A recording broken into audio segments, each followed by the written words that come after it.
What's going on, guys? Greg with PizzlesTechTime, back again with another video. So you know I had to shoot this in C-Log 3. That is one of the many problems that people ask me to help them with when it comes to the Canon R5C. I decided to take a little time today and let you know what I've learned after shooting over a year with the R5C. I'm gonna break it down for you. Something I usually don't do is organize. Just to move the lights and the camera over 2 feet is taking me like 30 minutes, plus the ADHD taxation or whatever you call it. The point where I get lost for 10 or 15 minutes and forget what I'm doing 7 times. I'm gonna give you 5 questions that people are asking me about the R5C on forums, on my YouTube videos. I'm gonna give you my solution to them. If you got a better one, please drop it down in the comments below. My goal with this channel moving forward is to help people. I expect you guys to pull your weight too. We can all share together, grow, and learn. Any links for any of my gear or anything covered in the video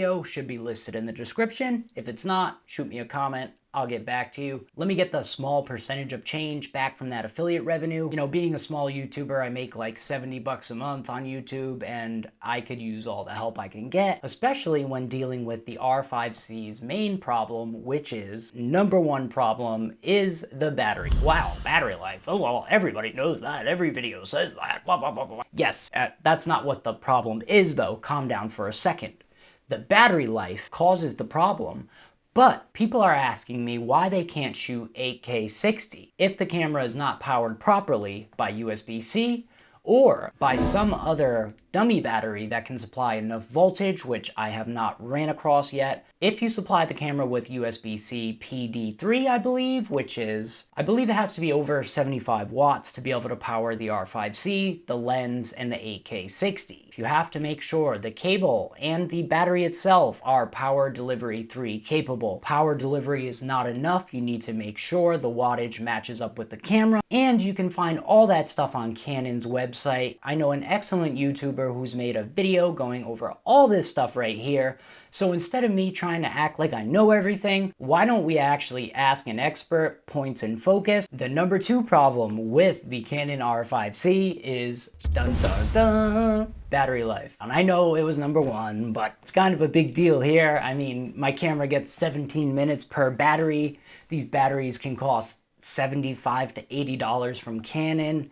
If you don't get the right battery by Canon, you won't be able to USB power delivery the camera while the camera is on. And I found out the hard way because I did try some replacement batteries from Neewer. Unfortunately, they don't always work with power delivery. Sometimes they do, but it's really not reliable enough. So if I need PD, I've got to use the Canon battery, the proper cables, the proper batteries. So this is more like a 1B. But if you are in the video mode, right, just go right to the bottom right here and hit the play button, right? Take a second, relax. If you hit this play button, you're gonna save yourself a little bit of recording time, and I highly suggest you use that time to buy a battery that can power the R5C longer. There's a ton of accessories listed in the last video I just mentioned. I've tried dummy batteries, I've tried everything all the same. You still need to save the battery life. So when you're in video mode, if you need a break, hit that little play button right there. Just don't forget to hit play again or the record button on top to switch back to start recording yourself again. You're gonna save yourself some of that precious battery life, and don't forget to put on power saving mode if you want to. That's also gonna increase the battery life, but let's be honest guys, the R5C is a beast and you wanna run this thing to its highest potential, 4K 120. 8K 60, that gets into the #3 issue. The #3 problem that you guys have been bringing to my attention. Okay, I made it all up. I made up this entire list. This one is honestly my issue alone, and I have found evidence that it does exist on the internet elsewhere. I thought it would share with you, and that is XF-AVC is the workhorse codec of the R5C. That's what they say on Canon's YouTube channel. So I thought I'd try this ultra high quality, high bitrate video codec, and to be quite honest with you, it is amazing. The most beautiful out of any file format that I've shot on Canon so far. Then it brought me to another issue. Canon's long GOP XF-AVC footage problem. This particular XF-AVC long GOP codec can really trip up Premiere Pro. I mean, I had all sorts of cameras mixed, And as soon as I tried to play this long GOP footage, my 3080 would black screen, Canon would drop frames. I ended up actually building this entire PC behind me because I thought my computer was getting old, it just can't keep up with this new video codec. And you know, I did months of research, built the computer, did months more research trying to fix the computer because I started having the same issue, and I upgraded my video card to the 4090. I'm not kidding, guys. I really stressed myself out trying to fix this issue. I know Adobe Premiere is really buggy, and I know that's why a lot of you guys switch to DaVinci. The long GOP XFAVC, you get non-stop frame drop. Long GOP XFAVC has been out for a good while now. I'm seeing a similar issue that Premiere is like on again, off again, having an issue with it. You may get lucky and you may not have an issue at all. But if you're getting a lot of drop frames and crashes, try this fix right here, guys, which is to shoot that intra-frame XFAVC that I was telling you about. You're going to need a 1 terabyte card. You might need 3 1 terabyte cards. You might need new storage for your computer. But believe me, for short videos or shorter videos, it is definitely worth it, guys, because you're going to get super, super high quality. I can edit in full quality on my 6-year-old Threadripper with a 3080, 4K, full 8K. Definitely, if you're dropping a lot of frames in Premiere Pro, try to shoot intra-frame, at least test it out. For me, it completely takes away the issue. So I wish there was a little bit more information about this out there, guys, but unfortunately there's not. Please hit the subscribe button, followed by the notification bell so you'll be notified next time I drop a video, guys. Reason number 4 is definitely going to be the 4K 120. When you're shooting 4K 120, you're actually pushing the camera into the lower quality mode or the lower quality codec, which is a drop frame codec where, like every other frame, there is a black frame. If you're just shooting 4K 60 or 8K 60, you're getting full fat bandwidth from the camera. That is as far as I care to explain it in this video, coming from a dummy like myself. But my buddy Points and Focus has another video right up there that I'll point you to in the right direction, so you guys can check that out and get some help from an expert. Why would I bother shooting 4K 120 if it's drop frame codec? So there's 2 issues related to the 4K 120.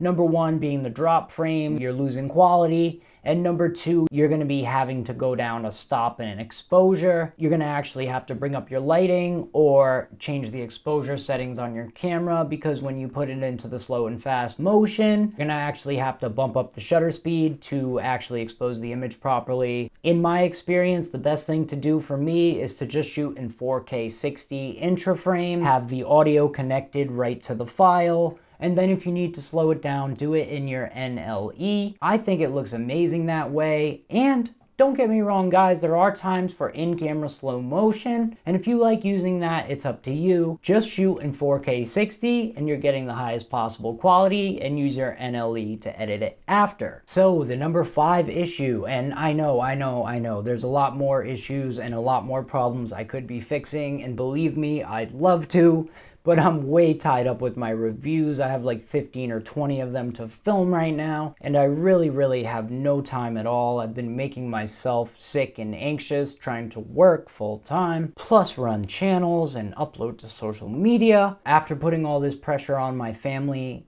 as well as myself, I'd ask that you use the links down below to shop. They are affiliate links, but they greatly help me out, and this video takes a lot of time and effort to make. Issue number 5, guys, is going to be your OSD settings as well as HDMI output. I know I'm losing my voice a little bit already, but I have a lot more to go, so let's keep going, guys. If you are using the Atomos Ninja to record from the Canon R5C for whatever reason, the issue that I'm talking about right now is if you want to record on the Ninja and you want to remove the OSD, you're going to go in the settings of the Canon camera right here, and you're going to turn the OSD off. And if you want to control the resolution with the Ninja, Ninja, you just turn this linked to HDMI monitor on. And then for a little bonus tip, you can use this as a webcam. You're gonna actually have to go in your USB settings on your camera and change that back and forth to power mode to video transfer, which in my opinion really isn't worth it. So I may try to get a capture card so I can capture live streaming with the Canon R5C. After saying all these problems, guys, let's be honest, this is a fantastic camera. As long as you can power it, put the right accessories together with it,